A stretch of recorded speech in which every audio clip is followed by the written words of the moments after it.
온 땅이여 여호와께 즐거운 찬송을 부를지어다. 기쁨으로 여호와를 섬기며 노래하면서 그의 앞에 나갈지어다. 여호와가 우리 하나님이신 줄 너희는 알지어다. 그는 우리를 지으시니요 우리는 그의 것이니 그의 백성이요 그의 기르시는 양이로다. 아멘.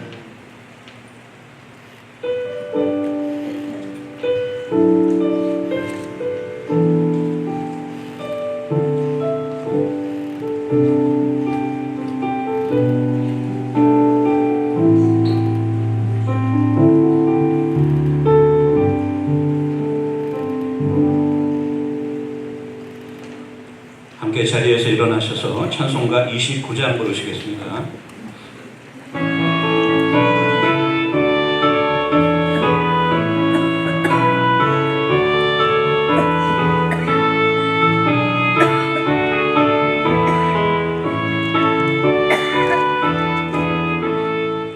성도여 다 함께 할렐루야 하네 주 찬양하여라 할렐루야 하네 주 보좌 앞에서 택하신 은혜를 다 찬송하여라 할렐루야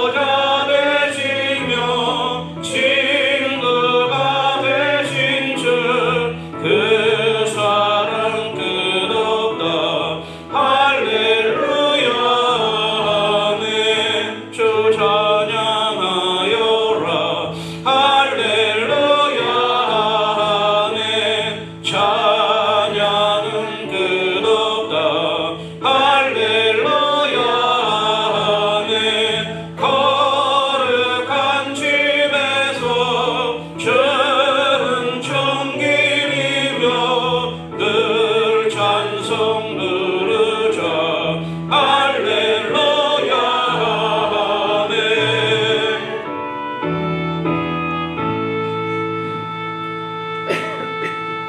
사도신경으로 신앙 고백 드리겠습니다.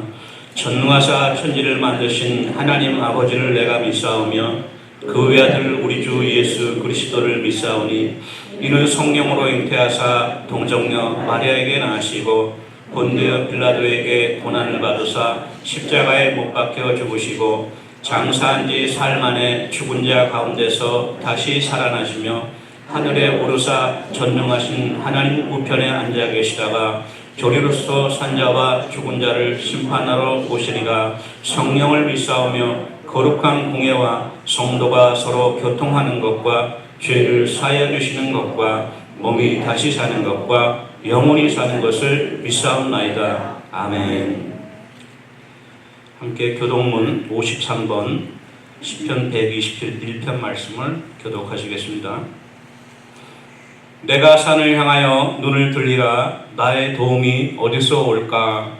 나의 도움은 천지를 지으신 여호와에게서로다. 여호와께서 너를 실족하지 아니하게 하시며 너를 지키시는 이가 졸지 아니하시리로다. 이스라엘을 지키시는 이는 졸지도 아니하시고 주무시지도 아니하시리로다. 여호와는 너를 지키시는 이시라. 여호와께서 내 오른쪽에서 내 그늘이 되시나니 낮에가 너를 상하게 하지 아니하며 밤에 달도 너를 해치지 아니하리로다. 여호와께서 너를 지켜 모든 환난을 면하게 하시며 또 내 영혼을 지키시리로다. 여호와께서 너의 출입을 지금부터 영원까지 지키시리로다. 아멘. 자리에 앉으셔서 찬송가 90장 부르시겠습니다.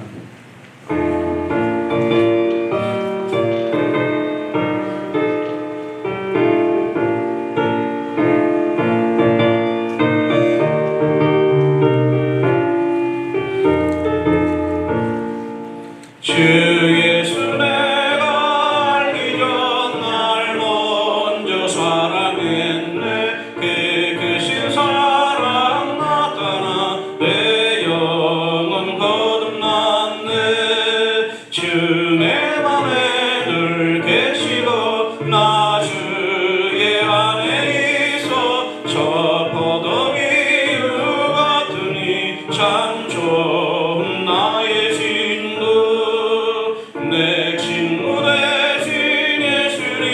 날 구원하시려고 그 귀한 몸을 버리사 내 죄를 대속했네. 나 주님을 늘 믿으며 그 손을 의지하고 내 몸과 마음을 바쳐서 그까지 충성하리. 내 진실하신 친구여 그는 내려주사 날 항상 보호하시고 내 방패 되옵소서. 그 풍성한 참사랑을 믿음이 끊을 소냐. 날 구원하신 예수는 참 좋은 나의 친구. 김세원 집사님 나오셔서 기도해 주시겠습니다.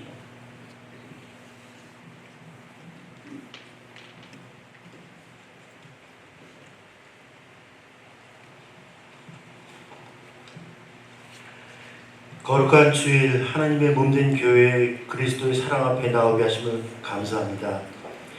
지금도 살아계셔서 우리들의 삶 속에서 역사하시는 능력의 하나님을 찬양하며 경배합니다. 성도들이 신령과 진정으로 온 마음을 다하여 예배할 때 성령 충만하게 하시고 그리스도의 평강으로 기뻐하며 찬양하게 하옵소서.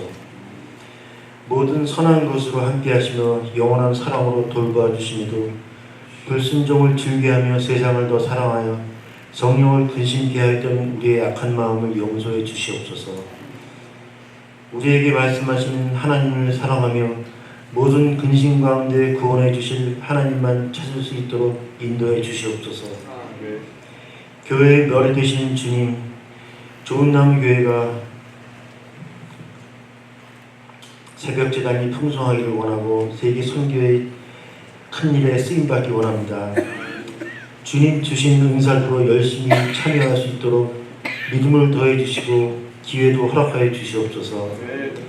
부교역자와 여러 모양으로 섬기는 종들의 가정에 평안과 형통을 주시고 질병과 물질의 궁핍함, 상한 심령으로 어려움을 겪는 성도들에게 그 입술의 간과 마음의 중심을 기억하사 위로와 회복의 은혜를 내려주시옵소서.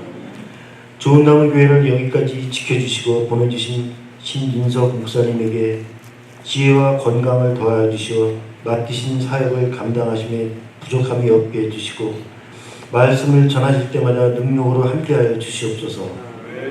이 시간 성령의 도우심을 따라 우리에게 주실 말씀의 은혜와 권능을 누리기 원하며 우리를 구원하신 예수 그리스도의 이름으로 기도합니다.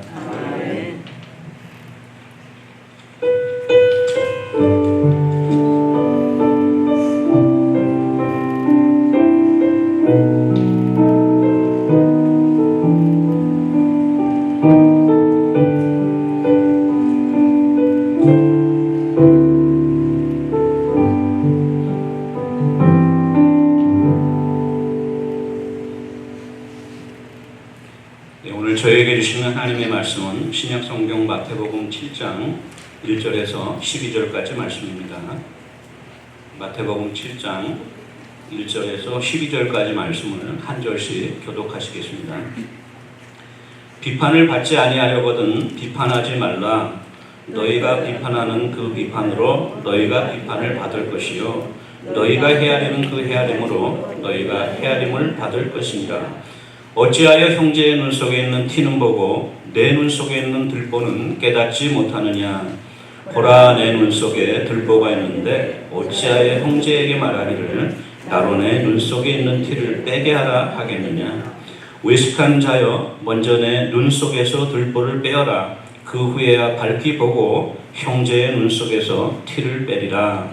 거룩한 것을 개에게 주지 말며 너희 진주를 돼지 앞에 던지지 말라. 그들이 그것을 발로 밟고 돌이켜 너희를 찢어 상하게 할까 염려하라.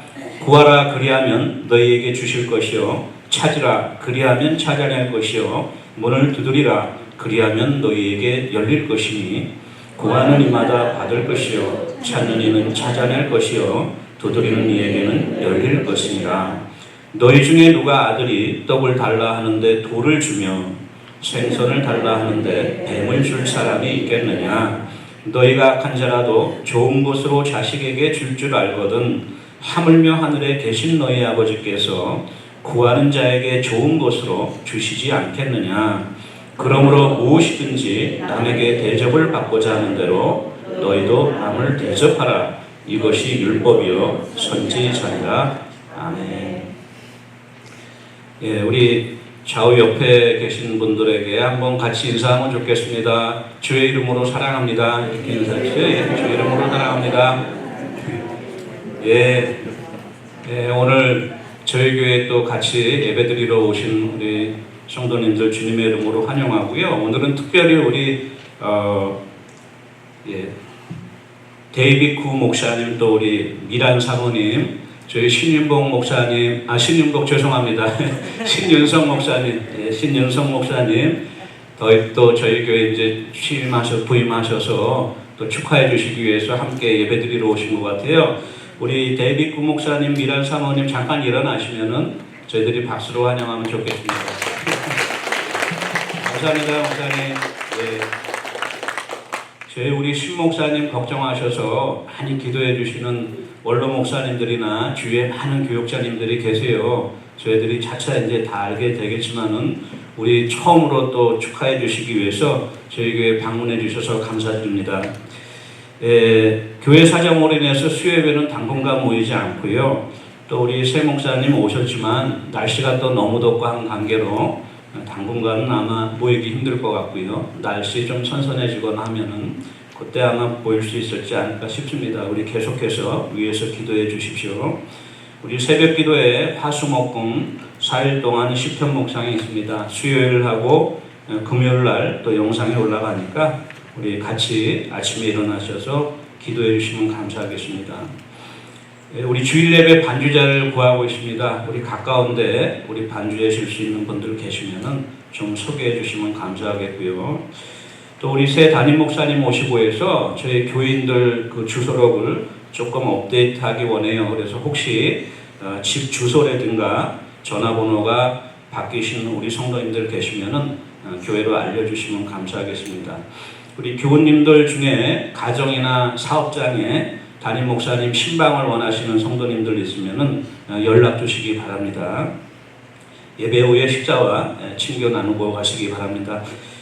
우리 목사님 나오셔서요 인간관계의 핵심이라고 하는 말씀으로 말씀 전해 주시겠습니다.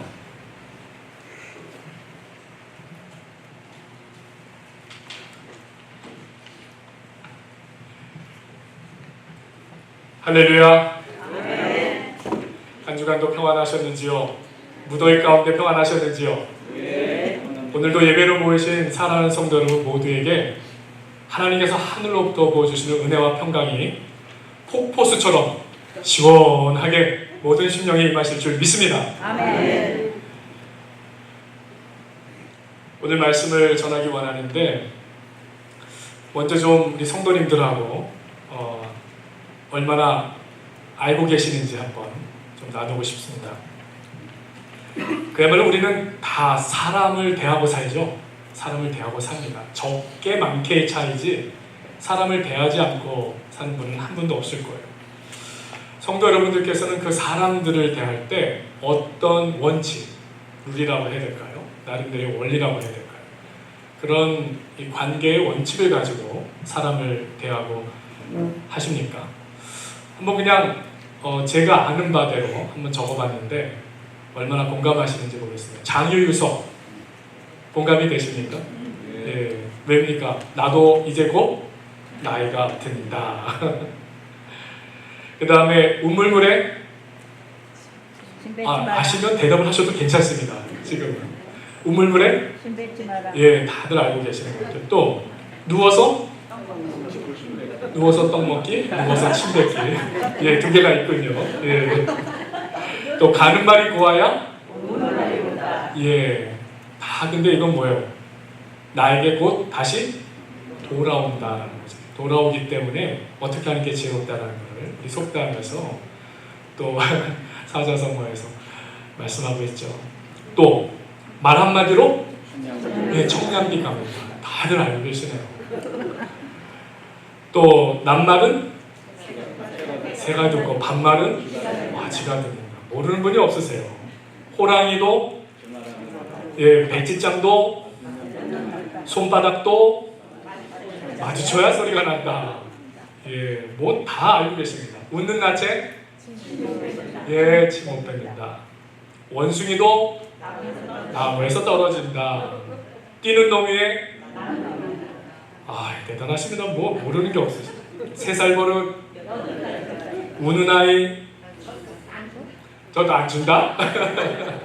우는 아이 젖준다. 우는 아이 젖준다. 또 사공이 많으면 어떻게 이렇게 다 대답을 하십니까? 제가 이 다음에도 지금 50개를 더 적어왔는데 계속 할까요? 이 정도만 해도 네, 얼마나 우리가 사랑관계에 대한 원칙을 이미 많이 숙지하고 또 그것을 생각하면서 또 우리가 다 이렇게 공통적으로 살아가고 있는가를 오늘 이 자리에서 한번 확인해 볼 수 있는 것 같습니다. 그렇다면 오늘 예배를 통해서 우리는 예수님은 바로 이 사랑관계에 대해서 어떻게 말씀하고 있습니까? 예수님은 이 사랑관계에 대해서 어떻게 말씀하고 계십니까? 예수님께서는 우리가 이 세상을 믿음으로 살면서 어떤 원리로 살기 원하실까요? 천국 백성 원리로 살기를 원하세요. 그러니까 하나님 나라 원리로 인간관계도 해나가기를 원하시는 분이십니다. 오늘 여러분들과 함께 바로 예수님께서 친히 말씀하신 이 하나님 나라의 인간관계에 대해서 그 말씀을 나누기를 원합니다. 우리 첫 번째로 나누기 원하는 것은 우리는 믿음으로 살면서 비판할 때에 조심해야 된다라고 말씀을 드리고 싶습니다. 믿음으로 살 때, 우리 믿음 생활을 해나갈 때 조심해야 될 게 뭐라고요? 비판할 때. 오늘 말씀을 봅니다. 1절, 2절의 말씀인데요. 한번 읽어드립니다. 비판을 받지 아니하려거든 비판하지 말라. 너희가 그 비판하는 그 비판으로 너희가 어떻게 된다? 비판을 받게 될 것이요. 너희가 헤아리는 그 헤아림으로 너희가 헤아림을 받는다라고 예수님 말씀하셨어요. 이 말씀을 우리가 조금 더 깊이 한번 생각해 봤습니다. 비판하다의 뜻이 무엇입니까? 헬라어로는요, 크리노라는 단어를 사용해서 판단, 정죄하다라는 의미를 가지고 있어요. 판단하고 정죄할 때 바로 이 크리노를 사용해요. 비판하다. 그러니까 형제의 약점이나 허물이 보이는데 그것을 어떻게 들추어서 험담하거나 공격하는 언어의 폭력을 가리켜서 이 크리노 단어를 사용합니다. 정죄한다. 헤아리다의 뜻은 또 무엇입니까? 2절에 보면은 그 헤아림으로 너희도 헤아림을 받을 거다라고 말씀하셨는데 이 헤아리다라는 뜻은 뭡니까? 헬라어로는요, 메트레오라는 것에서 메트로논이라고 하나요? 피아노 칠 때 똑딱똑딱. 그리고 우리가 양복이나 이렇게 뭐 와이셔츠 같은 거 할 때 이게 제잖아요. 그 제다라는 뜻을 가지고 측량하다, 제다라는 뜻을 가지면서 그러면서 또 포괄적으로 단정하다. 그러니까 재어서 얼만큼이 되는구나, 단정하다라는 의미를 갖고 있는 바로 메트레오. 헤아리다는 뜻이 그런 의미를 갖습니다. 그러니까 예로서 예루살렘에서 바리새인들과 종교 지도자들이 예수님을 뭐라고 별명을 붙였습니까? 세리와 죄인들의 친구라고 그렇게 별명을 붙였죠. 그건 다른 말로 말하면 헤아려 단정해 버리는 거죠. 그야말로 우리하고는 부류가 같지 않은, 한마디로 말해서 취급하지 말아야 될 아주 하찮은 존재처럼 그렇게 단정해 버렸다는 거예요. 오늘 말씀 3절입니다. 어찌하여 형제의 눈 속에 있는 티는 보고 내 속에 있는 들보는 깨닫지 못하느냐라고 예수님 말씀하세요. 티끌이라고 하는데 무엇입니까? 티끌. 흙의 아주 작은 알갱이를 말합니다. 얼마나 작습니까? 바람에 불어 눈에 먼지처럼 들어가는 아주 그런 작고 가벼운 알맹이를 말하는 것입니다. 분진이라고도 부르죠. 또 그러면 들보는 무엇입니까? 들보는요, 건물의 이 기둥, 또 집을 지을 때 집에도 사용하는 여러 가지 기둥이 있죠. 요즘 이제 뭐 고층 건물들 몇십 층씩 올라가는 거는 어떤 그 기둥을 사용합니까? H빔이라는 거 사용하시는 거 보셨어요? 한마디로 그게 우리 몸통보다도 큰 철근을 갖다가 심어가지고 그 위에 집을 짓잖아요.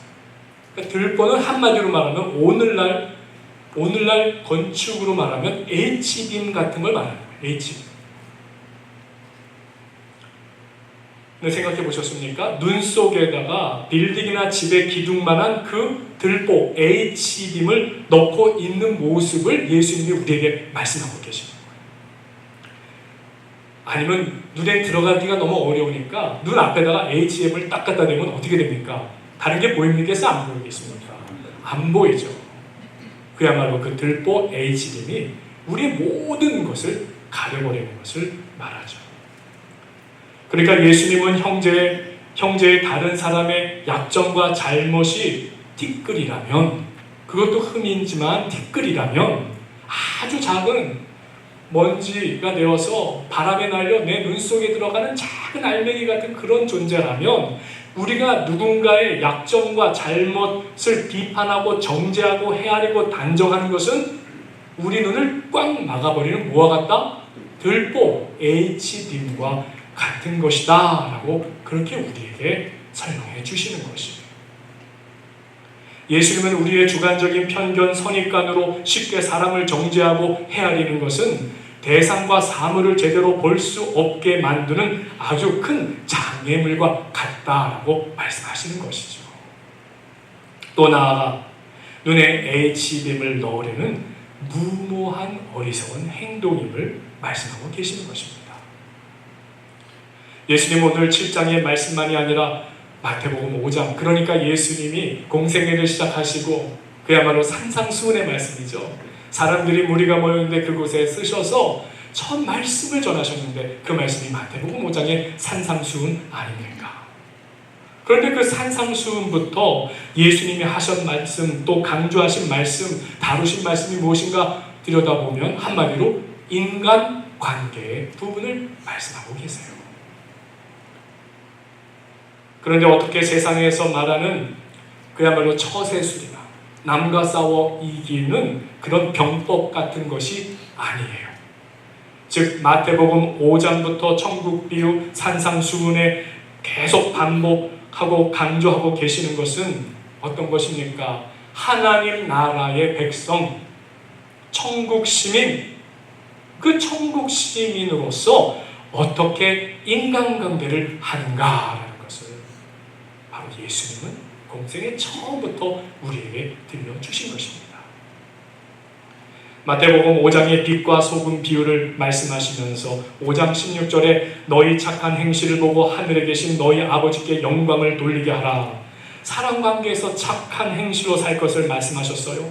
또 노하지 말 것을 말씀하세요. 간음하지 말 것을 말씀하세요. 악한 자를 대적지 말라고 하셨어요. 누구든지 내 오른편 뺨을 치거든 왼편도 돌려대며 또 너를 고발하여 속옷을 가지고자 하는 자에게는 겉옷까지도 가지게 하며 또 누구든지 너로 억지로 오리를 가게 하면 어떻게 하라고요? 그 사람과 함께 심리를 가주어라. 동행하라. 또 내게 구하는 자에게 주며 내게 꾸고자 하는 자에게는 거절하지 말라라고 말씀하고 있습니다. 예수님의 말씀을 볼 때마다, 묵상할 때마다, 들을 때마다 느끼는 겁니다. 그런데 천국 시민도 좋은데요, 이 땅에 살면서 사랑하는 성도 여러분, 이 말씀 읽고 들을 때마다 좀 어떠십니까? 안 맞아요. 비판하지 말라, 악한 자 대적하지 말라, 어떻게 살란 말씀인가요? 너무 억울하고 답답해서 입이 간지럽고 속이 터질 것 같을 때는 어떻게 살란 말이에요? 여러분 아십니까? 한국에만 있는 병, 그게 세계 의학 사전에 그 병명이 올라갔더라고요. 뭐죠? 화병. 다들 알고 계시죠? 이거 누구한테 있는 병이에요? 며느리 시집 가가지고 아무 말도 못하고 참아야만 되고 억울하고 답답하고 근데 정말 아무 소리도 못하고 호소도 못하고 그렇게 살다 보니까 어떻게 되는 거예요? 이게 이 속에 확 쌓였어요. 여러분 생로병사의 비밀이라고 KBS에서 하는 건강 다큐 아시죠? 거기에서 한 번은 이 여성분들을 인터뷰를 하고서는 어떻게 사시냐고 이제 쭉 하면서 이 열기가 느껴지는 온도를 측정하는 테스트기를 같이 보여줬어요. 뭐 살아가는 이야기, 재미있는 이야기, 자식 이야기, 살아온 이야기 할 때는 뭐 그냥 몸이 정상이에요. 시어머니하고 관계는 어떠세요? 라는 말이 떨어지자 무섭게 갑자기 머리서부터 가슴까지가 뜨겁게 빨간색으로 확 달아오르는. 누가 시키지도 않았고 뭐라고 했습니까? 시어머니와 어떻게 지내서라는 말 한마디만 했는데도 몸이 그대로 반응을 해버려요. 근데 비판하지도 말고 대적하지도 말고 아무것도 하지 말고 그냥 그렇게 살아라, 예수님 너무하신 거 아니에요? 라고 우리는 어쩌면 생각할지도 모르겠어요. 어느 날 오래 살기로 소문난 이 장수마을이 하나 있었는데 거기 목사님이 이 말씀잔치에 초대가 되셨어요. 말씀 중에 우리 사람은 다 미워하는 감정이 있다 그러면서 여러분 중에 혹시 미워하는 사람이 하나도 없는 사람이 있으면 한번 손 좀 들어봐라 그랬더니 안 보이는 거예요. 목사님이 이제 자신이 생겨가지고 여러분 중에 지금 다시 한번 묻습니다. 여러분 중에 미워하는 사람이 한 사람도 없으면 한번 손 좀 들어보세요. 근데 저 뒤에 계신 제일 연로하신 할아버지께서 이렇게 손을 드시고 깜짝 놀라기도 하고 또 한편으로는 감격스럽기도 해서 할아버지한테 목사님이 묻습니다. 할아버지, 아니 어떻게 하면 그렇게 미워하는 사람이 하나도 없이 사실 수 있습니까? 전에는 있었는데 살다 보니까 다 죽었어. 이게 뭘 의미하는 걸까요? 그야말로 최장수 할아버지가 되기 전에는 다른 말로 말씀드리면 우리가 그만큼 남을 미워하거나 판단하거나 감정 없이 그저 하늘나라의 어떤 그 뭐라고 할까요? 한마디로 말해서 거룩한 것으로만 우리가 채우고 살아가기에는 우리의 모습, 우리의 현실이 있다는 것을 분명히 말씀하고 있는 거잖아요. 그렇습니다. 예수님은 어떠셨습니까? 예수님도 칭찬만 하지 않으셨어요. 때로는 무서운 화심판을 명하시기까지도 하셨어요. 근데 중요한 것은 왜요? 언제 그렇게 하셨냐라는 겁니다. 하나님 나라의 거룩성과 복음의 가치와 역사를 침해하는 불신앙의 자리, 불경건의 자리, 또 인간의 교만과 이기심이 판치는 자리에는 가차없이 예수님은 혼만 내신 게 아니라 채찍도 드셔서 심판하시기까지 하셨어요. 또 교회와 성도들 앞에 불신앙, 배교, 이단 사상을 퍼뜨려서 성도들을 혼란케 하는 이들이 있으면 교회 안에서 자신의 이익을 위해 부당한 이익을 취한 사람들이 있으면 그들에게는 엄격하게 했어요. 마태복음 18장에 나오죠. 두세 사람이 찾아가 회개케 하고 회개하지 않거든, 만일 그들의 말도 듣지 않거든 교회의 말하고 교회의 말도 듣지 않거든 이방인과 세리와 같이 여기라 라고까지 예수님은 말씀해 주셨어요. 오늘 말씀 1절에서 5절은 옳고 그름에 어떤 판단도 내리지 말라는 뜻이 아니라는 것이죠. 우리가 누군가를 정죄하고 판단하듯이 우리로 그와 같이 될 수 있다라는 것을 예수님은 우리에게 명심하라라고 가르쳐 주시는 말씀이신 거예요. 사실상 오늘 예수님은 우리에게 비판, 정죄, 헤아림보다 우리가 정말 더 힘써야 할 인간관계의 핵심이 무엇인지를 말씀해 주려는 것입니다. 6절 말씀입니다. 6절 말씀에 보니 거룩한 것을 개에게 주지 말며 너희 진주를 돼지 앞에 던지지 말라. 그들이 그것을 발로 밟고 돌이켜 너희를 찢어 상하게 할까 염려함이라 라고 말씀하고 있습니다. 이게 무슨 말씀입니까? 거룩한 것, 진주는 무엇을 의미하는 것일까요? 바로 예수님께서 선포하신 하나님 나라의 통치와 원리를 말하는 것이죠. 그 통치와 원리를 깨닫고 그대로 살고자 노력하는 사람들을 말씀하고 있는 것이죠. 그럼 개 돼지는 무엇입니까?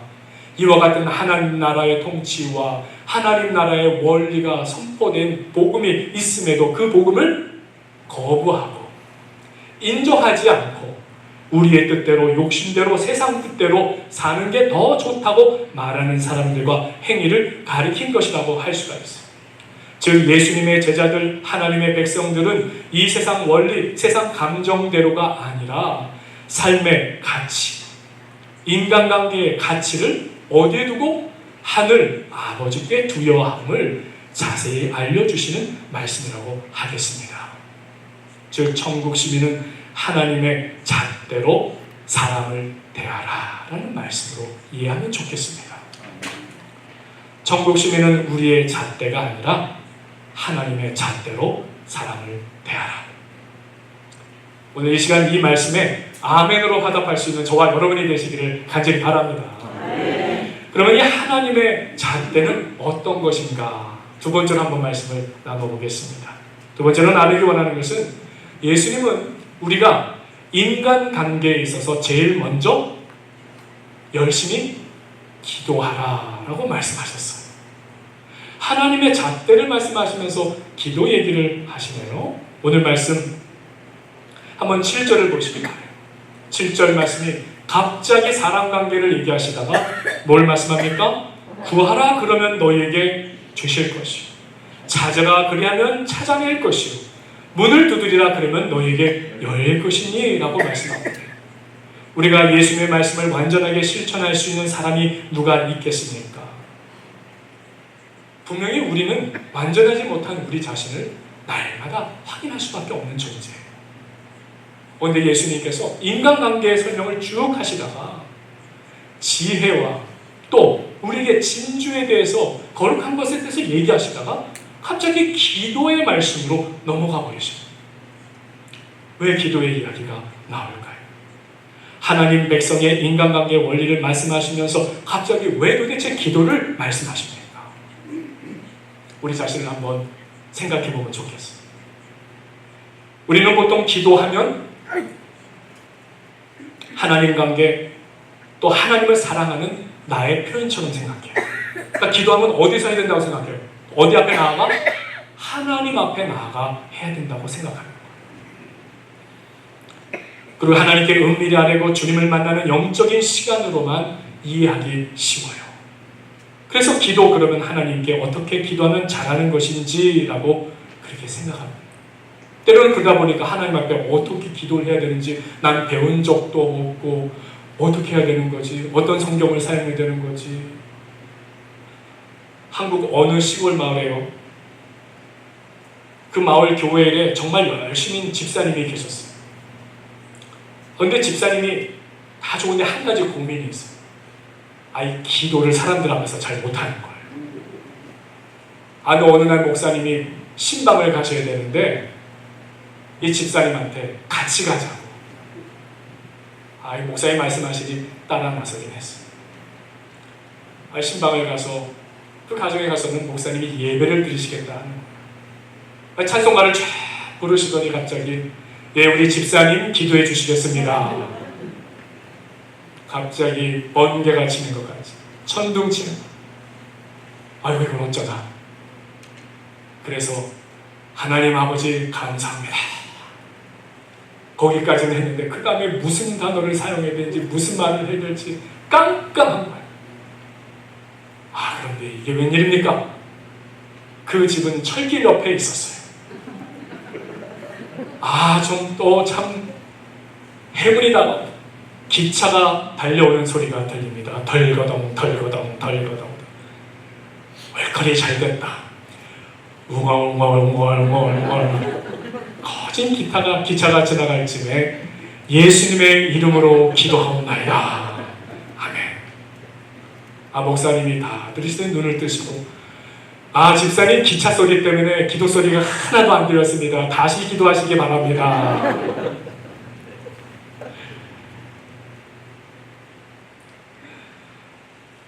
어떻습니까? 우리가 기도하면은 특히 하나님 앞에 뭐라고 기도해야 될지 막막하고 어렵게 느껴질 때가 있다라는 거 우리 공감하는 이야기가 아닌가 생각합니다. 그런데 우리가 기도에 있어서 중요한 부분을 놓치고 있기 때문이다 말씀드리고 싶어요. 즉 우리는 인간관계의 중요한 부분은 놓치고 살고 있다라고 말씀드리고 싶어요. 그것은 인간관계를 위해 우리가 기도하는 것이 얼마나 중요한지를 의미한다고 말씀드릴 수 있는 것이에요. 우리는 자꾸 어떤 생각을 합니까? 기도는 따로, 사람 만나는 거 따로라고 생각해요. 사랑하는 성도 여러분, 좋은 인생, 좋은 인간관계를 원하십니까? 그렇다면 기도하시기 바랍니다. 기도하시기 바랍니다. 예수님은 우리의 마음과 생각, 우리의 입술이 사람에 대해 정죄와 헤아림보다는 그런 마음이 들 때면 뭐 하기 원하시는 거예요? 먼저 기도하라 라고 말씀해 주시는 것이에요. 우리가 만나고 관계하는 사람에 대해서 주님 앞에 구하고 찾고 두드리라 라는 말씀을 주고 계십니다. 사랑하는 성도 여러분, 우리 예수님의 삶을 한번 생각해 보시기 바랍니다. 예수님의 인간관계의 기초는 무엇이었습니까? 바로 기도였습니다. 병든 자, 외로운 자, 소외된 자를 만나실 때에 그들을 위해서 기도하셨습니다. 굶주린 백성과 함께 있을 때에 축사하셨다고. 뜻이 뭡니까? 감사 기도 드리는 거예요. 하나님께 먼저 감사하다고 기도하셨다고 나와 있어요.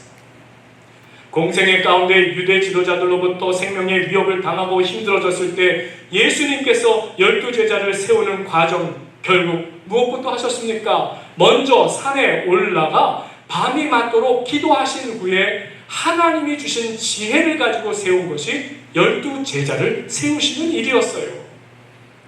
예수님의 구원 사역을 이루기 위해 십자가 처형을 당하시는 중에도 예수님은 하나님 앞에 궁중들을 향해, 제자들을 향해 원망과 정죄나 헤아림이 있었습니까? 아니지 않습니까? 오히려 하나님께 기도하셨습니다. 아버지요, 저희들을 용서하여 사하여 주옵소서. 저희가 저희의 하는 일을 알지 못합니다. 예수님이 인간관계에서 사람들과 속에서 보여주신 인간관계의 기초의 모습은 분명히 기도셨다. 우리도 결국 마찬가지입니다. 기도하고 사람을 만나면요, 다릅니다. 기도하고 사람을 만나면 이상하게 다릅니다. 저희 아버지 이야기입니다. 아버지 총각 때 이야기니까 이게 도대체 몇 년 전 이야기인지. 올해 아버님이 살아계셨으면 이제 구순이십니다. 그러니까 거진 70년 가까운 60년이 지난 이야기인 것 같습니다. 총각 때 예수님을 믿기 전에 있었던 이야기. 아버님이 결혼하시기 전 20대 후반 때는 학교 선생님이자 또 그 학교에 이 총무처 일을 하셨어요. 그런데 그 학교가 고등학교에서 중학교로 대학교로 초등학교로 유치원까지 지어가는 일을 아주 그냥 열심히 해나갔어요. 그러니까 일이 참 많으셨죠. 그런데 학교가 이제 남양주에 이 학교 수양관을 하나 세우기로 결정을 했어요. 그때 아버님이 이 남양주 땅을 여기저기 다 다녀보면서 햇빛도 잘 들고 바람도 세지 않고 거기다가 또 한강도 내려다 보이는 그야말로 전망 좋은 땅을 찾으셨어요. 그래서 이제 학교의 이야기를 하고서 이제 계약 사인만 하면 되는, 그때는 사인이 아니고 그야말로 도장을 찍기만 하면 되는 때였죠. 그런데 그 사이에 하루는 복덕방에서 학교로 전화가 왔어요. 급히 좀 만나달라는 것입니다.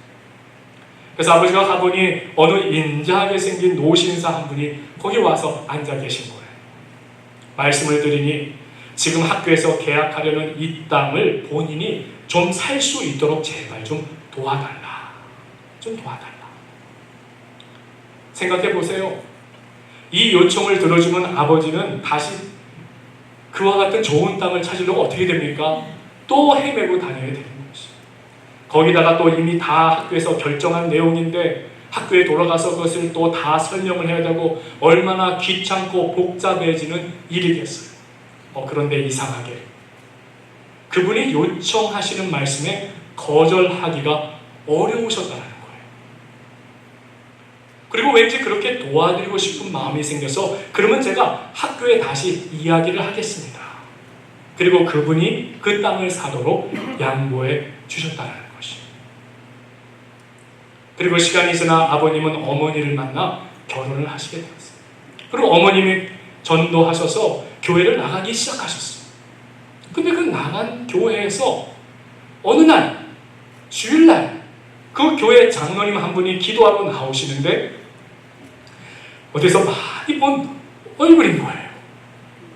어디서 봤더라. 근데 기도 소리를 듣는 순간 아차, 그 복덕방에서 그 땅을 좀 살 수 있다고 도와달라고 하셨던 바로 그분 그 목소리인데 알고 보니 그분은 서울영락교회 장로님이셨는데 최창근 장로님이시라는 분이 있어요. 신앙하셔서 이 땅 남한에 내려와서 살다가 그야말로 이 의류 직물 사업을 시작하셨는데 그 사업을 하나님이 크게 복을 주셔가지고 대농단지라고 아시죠? 그곳에 큰 섬유 사업을 이루시고 알고 보니 그 장로님이 그 얻은 재산으로 그 땅을 사서 교회에 그 땅을 기증하셨던 거예요. 용도는 뭐냐? 이북에서 오신 분들은 뭐예요? 다 신앙민들이잖아요. 집도 잃고 땅도 잃고 또 뭘 잃었어요? 선산도 잃어버렸단 말이에요. 그러니까 이제 죽으면 어디에 묻혀야 되나? 고향 잃은 것도 서러운데 묻혀야 할 자리가 없는 이방인 같은 시선. 교회에서 그것에 대해서 안타까워하던 중에 목사님과 의논하고 이 장로님이 그야말로 10만 평이나 되는 땅을 본인 돈으로 사서 그것을 교회에 기증을 하셨던 거예요. 오늘날 그 묘지를 영락교에서는 영락동산이라고 부릅니다. 그러니까 1962년부터 시작하여서 지금까지 몇 년이 지난 거예요? 60년이 지난 거죠. 약 10,000명에 이르는 분들의 묘소가 있는 곳이 되었어요.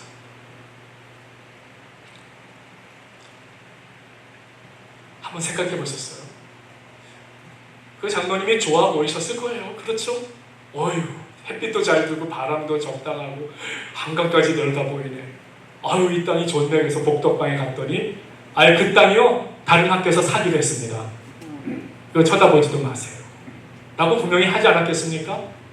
근데 이 장로님 마음속에 하나님, 고향 잃은 주님의 백성들 함께 모여 주님의 부활을 기다리는 날까지, 그 재림을 기다리는 날까지, 죄송합니다, 부활의 주님을 기다리는 그 재림 때까지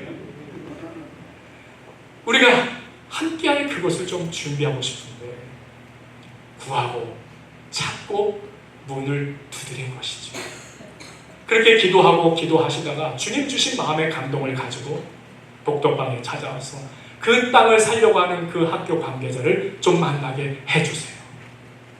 기도하고 기도하고 또 멀리서 올 때까지 기다리면서 주님께 기도하고 기도하던 중에 그 당사자를 만났는데 그 사람이 누구였어요? 저희 아버지였어요. 근데 그 아버지 마음에 믿지도 않는, 예수님이 누군지도 모르는 사람에게 그 마음에 감화가 일어나고 감동이 되면서 거절하기 어려운 그러한 상황을 누가 만들어 주신 것입니까? 하나님께서 만들어 주셨어요. 성도 여러분 아십니까? 저는 지금 눈물이 나려는 걸 좀 많이 참고서 지금 열심히 지금 전하고 있는데, 이유는 저희 아버님이 오래전 별세하셨는데 아버님이 묻히신 곳이 바로 어디겠습니까? 예, 바로 그 장로님이 그 교회 교우들을 위해 장만하신 영락동산에 저희 아버님도 묻혀 계십니다. 사랑하는 성도 여러분, 인간관계에서 가장 중요한 것은 핵심은 다름 아닌 기도입니다. 기도하고 사람을 만나면 다릅니다. 분명히 하나님께서 그 가운데 함께 하시고 역사하시고 도우시는 것을 정확하게 우리가 깨닫게 되고 우리가 그것을 발견하게 된다는 것입니다. 관계에 문제가 있을 때 기도하기 시작하면 다른 해결점을 알게 해주시는 거예요. 나의 이기적인 입장이 있었다면 예수 그리스도 십자가 앞에서 나의 모습을 발견하게 해주시는 것이에요. 사람을 바라보고 판단하던 것이 기도 가운데 예수님이라면 어떻게 하셨을까라고 하면서 우리 주님을 바라보게 하여 주시는 것이에요. 기도하면 십자가 앞에서 인간관계의 핵심을 찾게 해주시는 것이죠. 주님의 마음을 알게 되니 나를 알고 또 상대도 느껴지고 알게 되었어. 주님의 십자가 앞에 나를 내어놓을 수 있게 하여 주시는 것. 바로 기도 가운데 가능한 것입니다. 예수님께서는 인간관계에서 기도하라는 사람에게 하나님께서 어떤 결과를 주시는지 구체적으로 오늘 말씀하고 계세요. 8절로 11절의 말씀을 한번 같이 보겠습니다. 구하는 이마다 받을 것이요, 찾는 이는 찾아낼 것이요, 두드리는 이에게는 열릴 것입니다. 그래서 한 번 더 설명하시죠. 너희 중에 누가 아들이 떡을 달라 하는데 돌을 주고 생선을 달라 하는데 뱀을 줄 사람이 있겠느냐? 너희가 아무리 악한 자라도 그 자식에게는 어떻다고요? 좋은 것으로 줄 알거든 하물며 하늘에 계신 너희를 사랑하셨어. 그 아들이 죽기까지 너희를 구원하고 너에게 새 생명을 주신 그 하나님의 사랑, 그토록 사랑하시는 하나님께서 하나님께 구하는 자에게 좋은 것으로 주시지 않겠느냐. 예수님의 강조점은 하나님의 백성 천국시키는 비판, 정죄, 단정 대신에 오히려 그 대상을 향해 기도하라라는 것입니다. 그리고 어떻게 기도하라? 한 번 하고 에이 안 되나 보다. 그것이 아니라 지속적으로 계속 기도하라라는 것입니다. 매일 매 순간 우리가 만나는 부부간, 자녀간, 교우간, 또 사업장에서 만나는 이들까지 기도해 주어라. 기도하고 만나라. 기도하며 대하라 라고 우리에게 말씀해 주시는 것입니다. 우리 성도 여러분들과 나누기 원하는 좀 시청각 자료를 하나 준비했는데 한번 좀 같이 보실까요? 한자어인데요. 자, 한자어입니다. 무슨 뜻입니까? 어디 이렇게 잘하세요?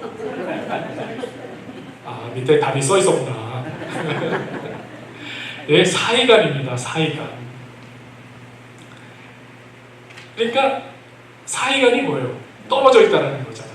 이게 이 한자어가 문 사이에 빛이 들어오는, 해가 들어오는 그 빛의 상황을 한자어로 표현한 거잖아요. 그러니까 떨어져 있는 사이에 나타나는 상호작용을 사이간이라고 표현합니다. 자, 이 한자어를 어디에 사용했는지 한번 또 보여드릴게요. 우리 인간 할 때 어떻게 합니까? 예, 사람인 그 다음에 사이간자에서 시간 할 때 시간도 때 시자에 사이간을 사용합니다. 또 공간 할 때도 이 바로 사이간자를 사용하는 것을 보게 돼요. 한번 생각해 보셨습니까? 인간 사이의 상호작용이 일어난다는 것입니다. 그런데 그 상호작용이 일어나는 인간과 인간 사이가 있는데 그 사이를 무엇으로 채워야 되겠는가? 또 시간이라는 것이 있어요. 시간도 과거가 있고 현재가 있고 미래가 있어요. 이건 좀 설명을 드려볼게요. 그 사이가 있는데 그 사이를 무엇으로 채울 것이냐? 어떤 사람에게 과거에 있었던 어려운 사건, 힘들었던 사건, 상처 있었던 것들을 해결하지 못하고 계속 마음에 두고 기억에 두면서 아파하면 현재가 어떻게 될까요? 현재의 시간이 이 사고장면에서 결코 복될 수가 없는 거예요. 또 현재를 살아가고 있는데 그 사이에 있는 미래 사이를 무엇으로 채우는가? 근데 미래에 대해서 암울하고 절망적이고 다 괴롭게 느껴지고 하면은 현재의 나는 어떤 상태가 되겠는가? 공간도 한번 생각해 보세요. 이 빈 공간을 말하는 건데, 공간은 그야말로 건축가들이 제일 좋아하는 말이에요. 공간 안에 빈틈없이 갖다가 물건을 꽉 채워버리면 이 공간에 아름다움이 있습니까? 없습니까? 없어요. 공간은 어떨 때 아름다운 것이에요? 그 비어있는 사이사이를 얼마나 조화롭고 균형 있게 물체, 대상, 존재를 가져다 놓느냐에 따라서 공간이 아름답다라고 표현하는 것이에요. 그러니까 이 사이간자, 이 사이의 부분을 우리가 어떻게 채우고 살아가느냐가 우리 삶이 더 복되고 아름답고 좋아지는 삶이 될 수도 있고, 반대로 이 사이를 하나님의 나라, 하나님의 백성이 아니라 믿음 없이 온갖 세상 것들로 가득 채워가다 보면 결국 그 모든 결론이 어떻게 되는가? 그래서 우리 주님께서 이미 우리에게 말씀하시는 부분들이에요. 예수님께서는 오늘 말씀해 주시는 하나님의 백성, 천국 시민의 인간관계는 그 사이를 비판, 판단, 편견, 적대감, 무시가 아니라 그런 거로 채우지 말고 어떻게 하라고요? 먼저 기도로 채워가야 하는 삶을 말씀해 주시는 것이에요. 사랑하는 성도 여러분, 또 중요한 인간관계의 핵심의 부분이 12절에 남아있는데 오늘은 여기까지 말씀을 드리도록 하겠습니다. 말씀을 마칩니다. 사랑관계의 핵심은 결국 먼저 기도하는 것입니다. 우리가 비판이나 판단을 전혀 안 하고 살 수는 없는 존재죠. 그럼에도 예수님께서는 우리를 위하여 이 세상을 살면서 하나님의 백성, 천국 시민으로서 아름답게 살아갈 길을 알려주시는 것이에요. 모든 사람과의 관계에서 먼저 기도로 시작하라. 또 기도로 만나라. 만나는 중에도 기도하라. 기다리는 중에도 기도하라. 내 앞에 놓인 관계의 상황을 놓고 세상의 방법이 아니라 하나님의 방법과 지혜와 권능으로 채워주시도록 구하고 찾고 두드리라. 기도하면 우리의 아버지 되시는 주님께서 우리 사이의 그 모든 관계를 채워가도록 알려주십니다. 오늘도 예수님 안에서 우리가 살아갈 지혜와 길을 얻으시는 저와 여러분 되시기를 간절히 바랍니다. 기도하겠습니다. 주님, 우리가 이 세상을 살면서 벌어지는 모든 상황과 관계 속에서 우리는 때로 비판도 헤아림도 합니다. 더 잘 되기를 바라면서요. 근데 오늘 주님 주신 말씀 통해 다시 한번 감사와 영광을 올려드립니다. 주님, 우리 앞에 있는 모든 상황과 관계 속에서 기도하게 하소서. 주님의 지혜와 권능이 우리의 만나는 모든 상황과 관계 그 사이에 역사하시도록 기도하게 하소서. 예수님의 이름으로 기도하옵나이다. 아멘.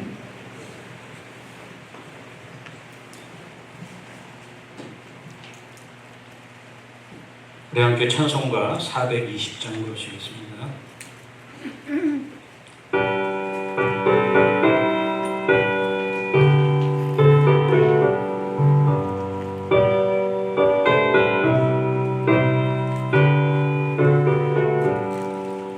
너 성결기 위해 늘 기도하며 너 주 안에 있어 늘 성경 보고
우리에게 향하신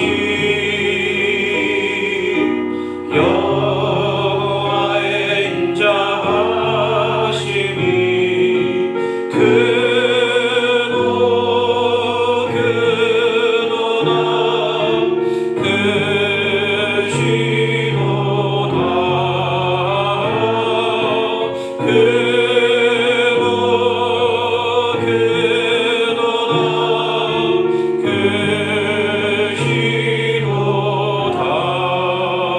크시도다 사랑해 주님 은혜를 감사합니다.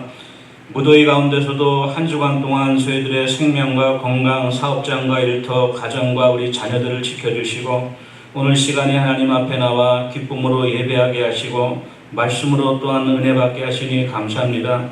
한 주간 베풀어 주신 은혜 가운데 저희들이 적은 것을 들고 주님 앞에 나왔습니다. 그러나 아버지 역전 두전을 바친 과부의 심정으로 우리의 마음을 모아 하나님 앞에 드려오니 이 물질을 하나님 기뻐 받아주시고 하나님 나라와 복음을 위하여 귀하게 쓰임받을 수 있도록 은혜 주시옵소서. 바친 손길들 주님께서 기억하여 주셔서 가뭄에도 마르지 않고 청청한 푸른 나무와 같이 하나님의 형통의 복을 더하여 주시옵소서. 연약한 육신을 이끌고 오늘 이 시간에 함께한 우리 교우들이 있습니다. 또한 주3의 투석 치료로 또한 어려운 가운데 계신 우리 두분 권사님 기억해 주시고 또한 허리의 통증으로 인하여서 고통 가운데 있는 우리 권사님들 한 분 한 분 주님 만나 주시고 또한 어루만져 주시옵소서. 팔목의 부상으로 인하여서 또 더위 가운데 고생하는 우리 권사님도 기억하여 주셔서 하나님께서 치료의 손길을 베풀어 주시고 넉넉히 이기며 승리할 수 있도록 크신 은혜 내려 주시옵소서. 감사드리고 예수님의 이름으로 기도합니다. 아멘. 야곱의 축복 마지막 찬양 드리시고요. 우리 목사님 나오셔서 축도해 주시겠습니다.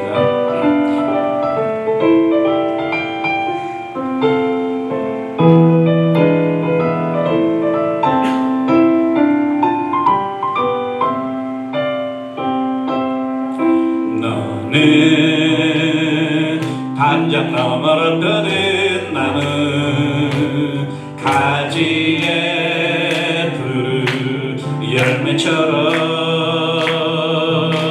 하나님의 귀한 축복이 삶에 가득히 넘쳐날 거야. 너는 어떤 시련이 와도 능히 이겨낼 강한 팔이 있어. 전능하신 하나님께서 너와 언제나 함께 하시니 나는 하나님의 사랑, 아름다운 하나님의 사랑. 나는 널 위해 기도하며 내 길을 축복할 거야. 너는 하나님의 선물, 사랑스러운 하나님의 열매, 주님 품에 꼭 기운 나무가 되어줘.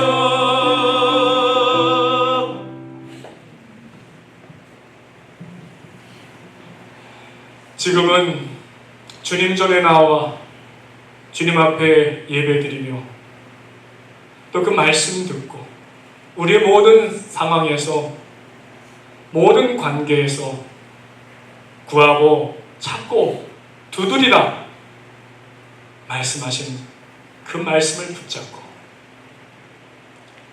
우리 삶의 터전, 가정으로, 사업장으로 또 소명의 자리로 나아가는 좋은 나무 교회 모든 성도들 위해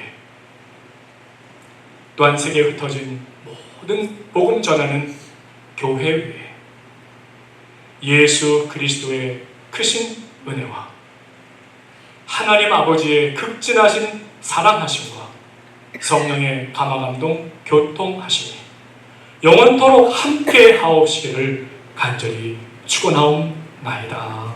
아멘.